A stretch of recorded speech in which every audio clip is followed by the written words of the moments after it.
যদি তারা কেউ নির্বাচনী ক্ষমতার মাধ্যমে ক্ষমতায় এসে না থাকে, তাহলে কি আপনি বলবেন যে গণতন্ত্র আসার আগে 300 বছর আগে সারা পৃথিবী অন্ধকারাচ্ছন্ন ছিল, এই সারা পৃথিবীতে কোনো ভালো শাসক ছিল না, সারা পৃথিবীর মানুষেরা সবাই নির্যাতন এবং জুলুম অত্যাচারের মধ্যে ছিল, সারা পৃথিবীর সকল মানুষ? এটা কি কোনো যুক্তিযুক্ত কথা? যদি এটা যুক্তিযুক্ত কথা না হয়, তাহলে অবশ্যই আমাদের কাছে অপশন আছে যে আমরা গণতন্ত্রের বাইরে অন্য কোনো অপশনের দিকে যাব।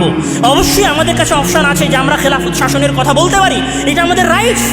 গণতন্ত্র তোমরা নিয়ে এসেছিলা ইউরোপিয়ান অন্ধকারাচ্ছন্ন যুগের কারণে। আমরা তো তোমরা যখন অন্ধকারের মধ্যে ছিলাম 500 খ্রিস্টাব্দ থেকে নিয়ে 1500 খ্রিস্টাব্দ পর্যন্ত, ওই সময় তো আমরা মুসলমানেরা অন্ধকারের মধ্যে ছিলাম না। সুতরাং গণতন্ত্র তোমাদের প্রয়োজন, আমাদের প্রয়োজন নয়। গণতন্ত্র তোমাদের দরকার, ডেমোক্রেসি তোমাদের দরকার, আমাদের প্রয়োজন নয়। ডেমোক্রেসি তোমাদের প্রয়োজন হওয়ার পরে তোমরা বাস্তবায়ন করেছো, এখনও ডেমোক্রেসি তোমাদের এক্সপেরিমেন্টাল যুগ পার করছে।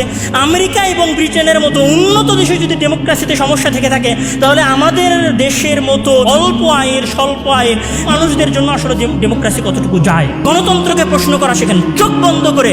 একমাত্র সমাধান, কোনোদিনই পৃথিবীর ইতিহাসে ডেমোক্রেসি ছিল না, আজও নয়, ভবিষ্যতেও হবে না। نرفع الرايات سوف يعلمون